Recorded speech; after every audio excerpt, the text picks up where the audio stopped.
It started like most things do, with a dream.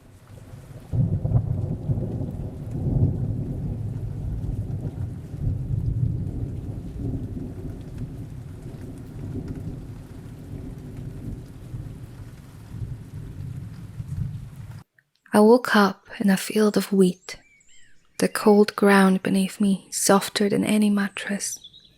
The air was crisp, and a gentle breeze stroked my face. Sunlight was peeking through the trees, casting shadows. I blinked and found myself by the sea, the waves gently rolling across the sand and the waves crashing against the rocks. It all reminded me of a story I knew.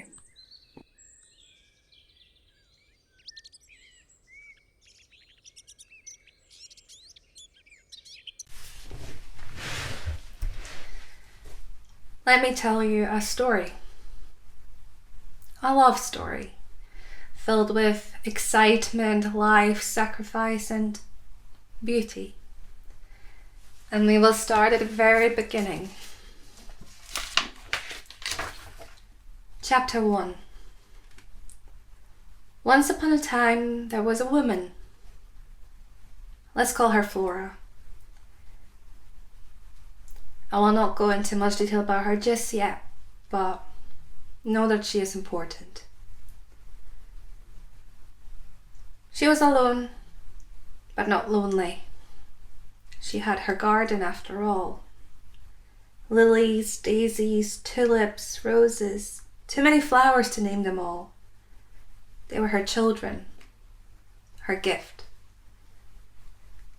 They were the only thing that occupied her mind. That was until she saw him. The most perfect being that she has ever seen. And there he was, admiring her garden. She invited him in, as if hypnotized. She invited a stranger into her sanctuary. But that is what God wanted, wasn't it?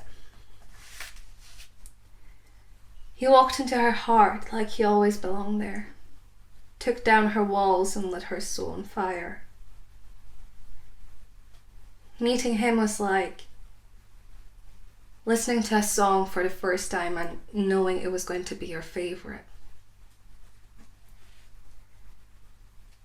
She started seeing him more and more, time becoming meaningless whenever she was near him. But she never neglected her duty to her flowers. In fact, that is where they spent most of the time, in her garden. It was magical. However, there was one time he plucked one of her yellow flowers and tore out the petals one by one.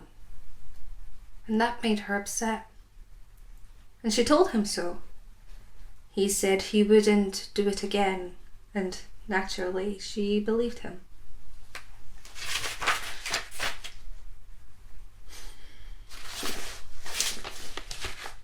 Close your eyes. Come on, close your eyes. Listen to my voice. I want you to think about when you were in love. Have you ever been in love? Are you in love? Do you believe in love? How does it make you feel? The butterflies, the warmth, the safety. You're supposed to feel safe, don't you? You have to fall in love with someone who doesn't make you think love is hard. It's supposed to be easy, right? Just think about these emotions. Keep them safe. Have you ever been heartbroken? Has someone ever let you down Has anyone ever shattered your soul and didn't care to pick up the pieces? Destroyed something you worked so hard for? It's not nice, is it? You give and they just want more and more until they take everything and you have nothing left to offer. That's not love. It's evil. If you have never felt this way, I hope you never do. You can open your eyes now. Shake away these emotions, the negative ones. Be in the present. You're safe now. Going back to our story. Love is supposed to make you feel safe, secure, and there should be a balance.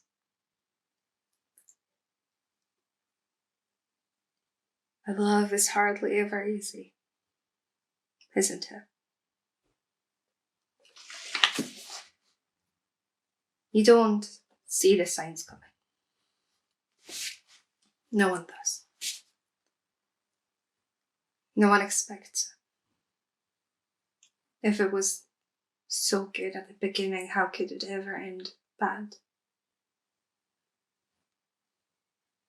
And Flora found out the hard way. Thank you. Flora was, of course, Mother Nature, the victim. And the abuser is all of humanity. And this is what humanity has contributed towards. It's moving at breakneck speeds firefighters rarely see, exploding across the Sierra National Forest, California's Creek Fire, generating so much power it's now creating its own weather system. Here in Monaco, a draft of the latest report on climate change says the melting ice in the polar regions has accelerated to the point where it is increasingly likely that sea level rise may force hundreds of millions of coastal dwellers from their homes this century. In an underwater paradise, a plastic nightmare. Diver Rich Horner just days ago filming stunning images, searching for fish, but finding an ocean of plastic trash. Bags, bottles, buckets too, he said. Off the tourist island of Bali, it's meant to be home to hundreds of manta rays. He saw just one.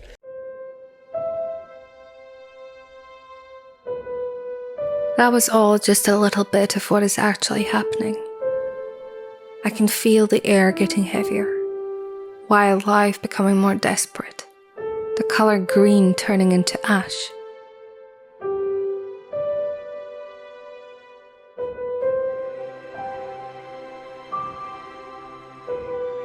Weather becoming more rebellious. Life as we know it is changing, and changing fast. And it makes me wonder just how much Mother Nature must be suffering.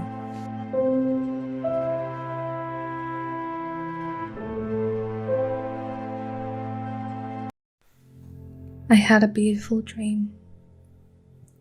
I dreamt of the past, remembering how peaceful I was back then. But that was only a dream. It was no longer my reality. My reality was cold, dark, and with no hope for the future.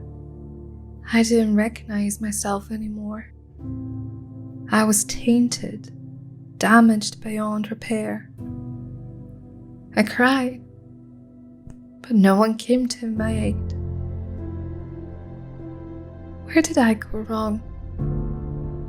Was I not good enough? I was the best I could ever be, but even then it meant nothing. I'll never be enough. I'll never be enough. I'll never be enough.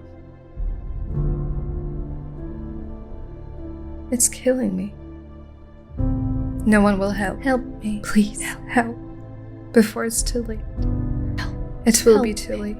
Please, help. They always want more and more. I gave everything I had. I gave my heart. Help. Why is that never enough? Why? Help. Why?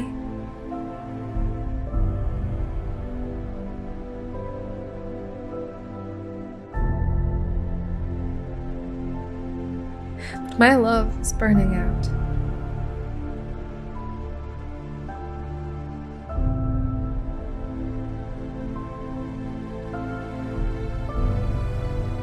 And my heart is turning dark.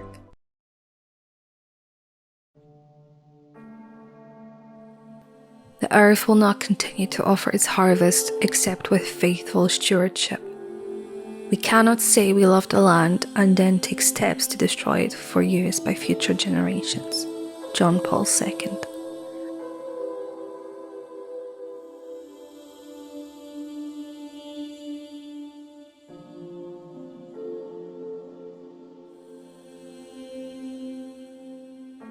If we open our eyes, really open our eyes, we could see the level of devastation. We could find the truth.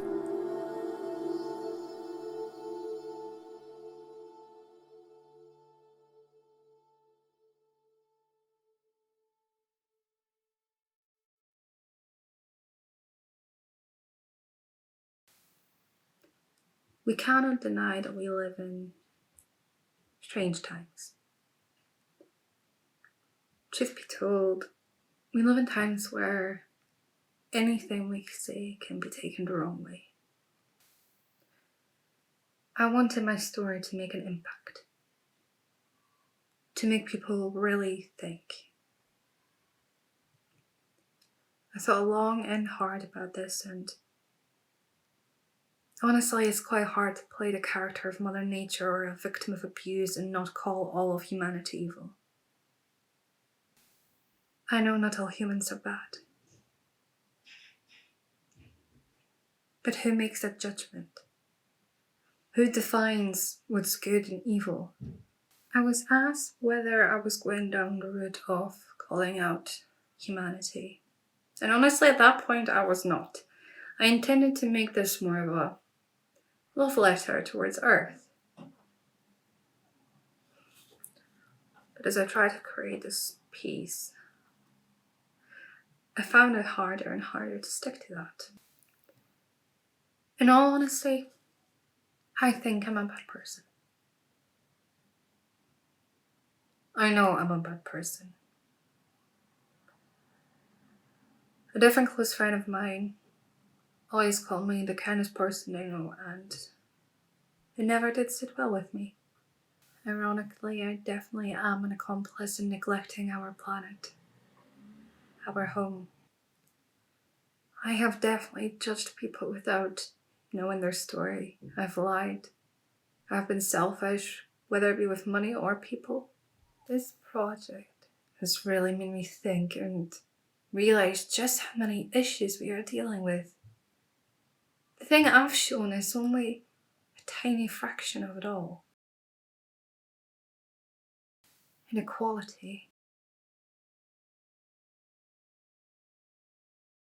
crimes, murder,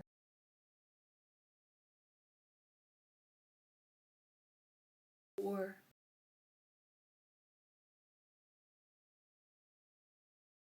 money, social media, politics, climate change, and 1,000 other things. It's a lot. I'm a dreamer. I've always dreamt of a perfect life.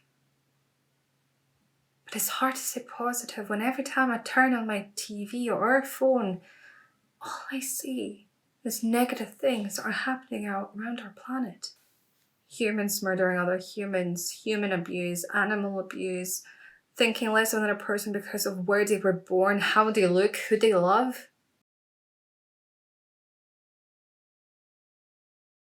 Bullying, calling out each other's flaws, even though they are the things that make us unique.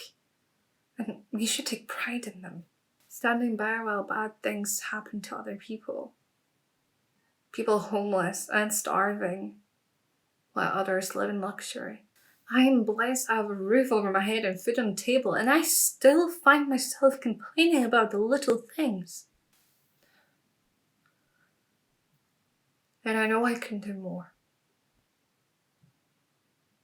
I'm not as good as a person as I'd like to think myself to be. Again, this project has shown me how little I actually do. And I think the more people realize that is when we really get to see the change. We all just want to be good. We all just want to survive. Can we manage that? I do not know. But I believe we can try. It started like most things do, with a dream. But that's all it was. A dream.